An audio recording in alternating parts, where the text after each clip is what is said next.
Exam centric system कैसे नुकसान कर रहा है? एजुकेशन ही ऐसी पढ़ाई नहीं जा रही तो एग्जाम सेंटर मिल जाए। जबकि आजकल की जॉब जो है ना वो एआई कोडिंग इन सब पे बेस्ड बच्चों को ना प्रिपरेशन कराई जा रही है सिर्फ एग्जाम पास करने के लिए। ठीक है, या उनको जॉब्स प्रोड्यूस तो कर रहा है पर हम थिंकर्स प्रोड्यूस नहीं कर पा रहे कहीं ना कहीं। ठीक है, ज्यादा कहीं ना कहीं कह सकते हो पुराना हो चुका है, रोटन हो चुका है, बिल्कुल सड़ चुका है। क्यों? क्योंकि आजकल की जो रिक्वायरमेंट है ना।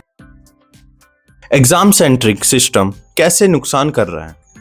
देखो, एग्जाम सेंट्रिक सिस्टम नुकसान इसलिए कर रहा है कि बच्चों को ना प्रिपरेशन कराई जा रही है सिर्फ एग्जाम पास करने के लिए। ठीक है, या उनको जॉब मिल जाए। जबकि आजकल की जॉब जो है ना वो एआई कोडिंग इन सब पे बेस्ड है। तो ऐसी एप्लीकेशन ही नहीं है जी, एजुकेशन ही ऐसी पढ़ाई नहीं जा रही। तो एग्जाम सेंट्रिक इसलिए ही है कहीं ना कहीं कि बस किसी तरह मार्क्स आ जाए। पेरेंट्स को चाहिए मार्क्स, ठीक है, टीचर्स को चाहिए क्या कि रैंक मिल जाए, स्टूडेंट्स की किसी को पड़ी नहीं है कि स्टूडेंट्स को चाहिए क्या बेसिकली। तो यही हो रहा है आज। कहीं ना कहीं इंडिया जो है ना टॉपर्स प्रोड्यूस तो कर रहा है पर हम थिंकर्स प्रोड्यूस नहीं कर पा रहे कहीं ना कहीं। ठीक है, एजुकेशन सिस्टम इतना ज्यादा कहीं ना कहीं कह सकते हो पुराना हो चुका है, रोटन हो चुका है, बिल्कुल सड़ चुका है। दुनिया के सबसे ज्यादा जो इंजीनियर्स है वो इंडिया प्रोड्यूस तो कर रहा है पर उसमें से 80% जो है ना अनएम्प्लॉयबल है। क्यों? क्योंकि आजकल की जो रिक्वायरमेंट है ना, आज जो टेक्नोलॉजी बेसिकली वो चाहिए, एजुकेशन जिस तरह की चाहिए जो रियल वर्ल्ड बेस्ड होनी चाहिए, मतलब रियल एप्लीकेशन होनी चाहिए, वो हमारे पास है ही नहीं। तो ये कहीं ना कहीं सेंट्रिक सिस्टम इसलिए प्रॉब्लमेटिक है कि चेंज नहीं हो रहा। अब पढ़ाई अब सेम चीज के लिए जा रहे हो कि जब जॉब जॉब जॉब जॉब या एग्जाम्स में जो मार्क्स टॉप करेगा वही बस।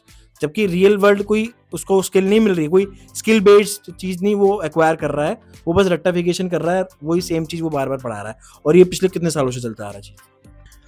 क्या सभी स्टूडेंट को एक जैसा पढ़ना सही है या गलत है?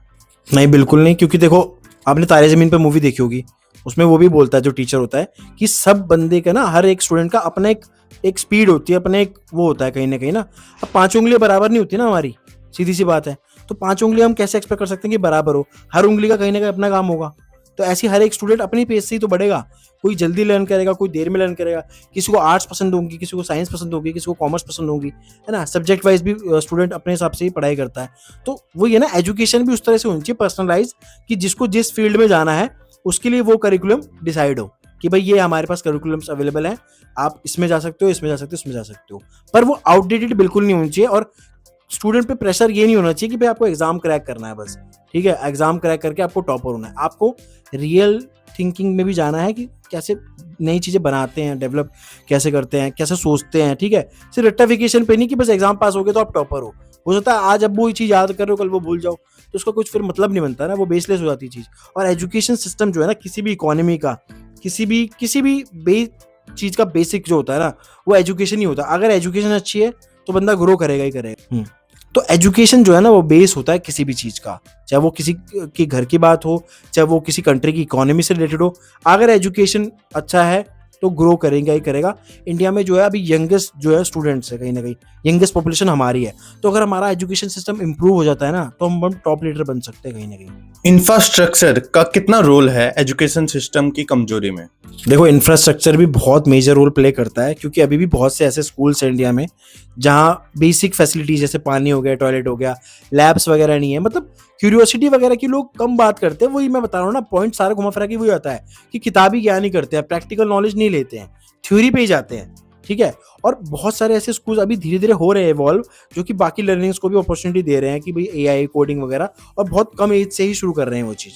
तो इसीलिए इंफ्रास्ट्रक्चर इंपॉर्टेंट इसलिए है कि बेसिक फैसिलिटीज तो होनी चाहिए, तभी तो आप एजुकेशन को कहीं ना कहीं बढ़ावा दे पाओगे। आप यहाँ बात कर रहे हो कि हम दुनिया के सबसे बड़े कहीं ना कहीं सबसे ज़्यादा सॉफ्टवेयर इंजीनियर्स हम प्रोड्यूस करते हैं, एआई कोडिंग की बात करो, पर आप बेसिक चीज़ नहीं कर पा रहे। एजुकेशन का भी तो बेसिक कोई चीज़ है कि आप बेसिक फैसिलिटीज़ तो प्रोवाइड करो। हर कहीं ना कहीं स्कूल में इंटरनेट फैसिलिटी होनी चाहिए, प्रैक्टिकल लैब्स होनी चाहिए। ठीक है, बेसिक सप्लाई होनी चाहिए। तो फिर वही है ना, इसमें ये भी नहीं होना चाहिए कि जो अमीर है भाई उसको सारी फैसिलिटी मिल रही है और जो गरीब है बच्चा उसको कुछ नहीं मिल पा रहा। ये इक्वल होनी चाहिए। एजुकेशन बेसिकली एक ऐसी चीज़ है जो अमीर गरीब दोनों के लिए सेम होनी चाहिए। बाकी चीज़ें वो उनके ऊपर डिपेंड करता है कि क्या स्किल है उनकी, क्या पेस है उनकी लर्निंग की, और किस तरह से वो आगे लाइफ में ग्रो करना चाहते हैं। बट एजुकेशन जो है ना एक स्टैंडर्ड होना चाहिए कि भाई अमीर भी यही और गरीब भी यही, उसमें भेदभाव नहीं होना चाहिए। टीचर्स के साथ क्या इशू है? देखो, टीचर्स के साथ ये है ना, टीचर्स को कहीं ना कहीं कंसिडर, पहली बात तो उतनी रिस्पेक्ट नहीं दी जाती। बहुत से स्कूलों में मैंने भी देखा है वो चीज़, पर्सनली वो की है कि टीचर्स को उतनी रिस्पेक्ट नहीं की जाती। ठीक है, जबकि टीचर एक गुरु है आपका, तो उसका ना लेवल एक अलग ही होना चाहिए कि आप भैया वो आपको नॉलेज दे रहा है। नॉलेज इस दुनिया की सबसे बड़ी ज़रूरत होती है कहीं ना कहीं। अगर आपके पास वो नॉलेज ही नहीं है, आपको पता ही नहीं है कि कैसे प्रॉब्लम सॉल्व करनी है, तो आप इस लाइफ को कर क्या रहे हो बेसिकली। तो टीचर की इंपॉर्टेंस यही होती है कि एक तो पहली बात तो टीचर को भी खुद ये देखना चाहिए कि जॉब की तरह नहीं, टीचिंग को पैशन की तरह लेना चाहिए। एक पैशनेट होना चाहिए टीचर को कि मैं बच्चों को सिखाऊं और ग्रो करूं, ठीक है, जॉब की तरह लेनी चाहिए। प्लस टीचर्स को भी ऐसे टूल्स वगैरह एआई के टूल्स प्रोवाइड करने चाहिए जिससे कि वो एजुकेशन को थोड़ा और इजीली समझा सके, ठीक है। मतलब उनको खुद भी अच्छी लर्निंग मिलेगी, टीचर खुद भी टीच हो पाएगा कहीं ना कहीं, एजुकेट हो पाएगा अच्छे से, और स्टूडेंट्स को भी अच्छे से एजुकेट कर पाएगा। एम्प्लॉयमेंट क्राइसिस और एजुकेशन का क्या कनेक्शन है? तो इंडिया जो है ना सबसे ज़्यादा इंजीनियर्स प्रोड्यूस कर रहा है कहीं ना कहीं, ठीक है, ग्रेजुएट्स प्रोड्यूस कर रहा है, पर अनएम्प्लॉयड है वो बेसिकली। क्योंकि ना अभी की जो टेक्नोलॉजी है ना, या अभी की जो स्किल्स हमें चाहिए इस दौर में जो चाहिए, वो उनके लिए कहीं ना कहीं प्रिपेयर्ड नहीं है। वो सिर्फ करिकुलम बेस्ड चल रहे हैं जो चलता आ रहा है। अभी की जॉब स्किल्स जो रिक्वायरमेंट है, आज की मार्केट की डिमांड जो है, वो उसको कहीं ना कहीं फुलफिल नहीं कर पाती।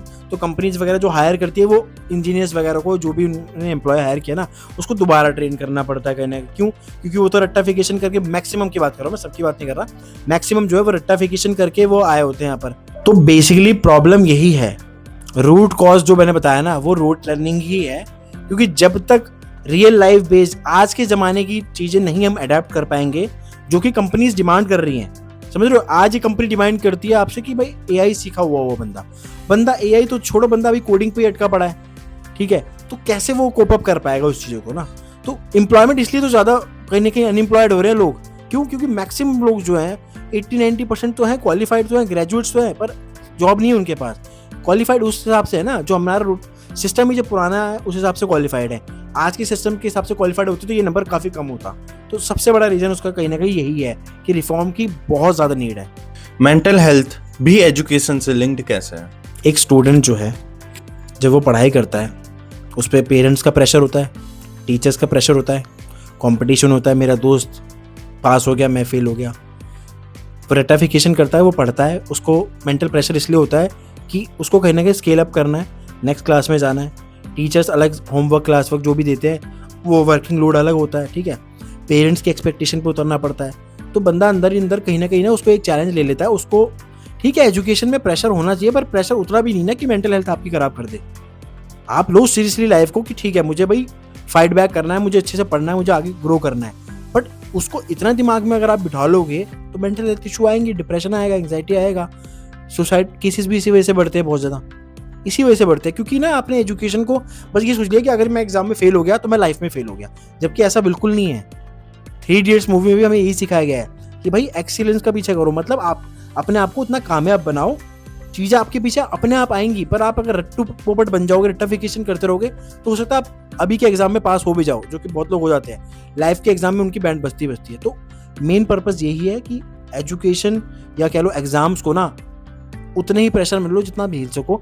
मेंटल हेल्थ जो है वो बहुत इंपॉर्टेंट होती है किसी के लिए भी।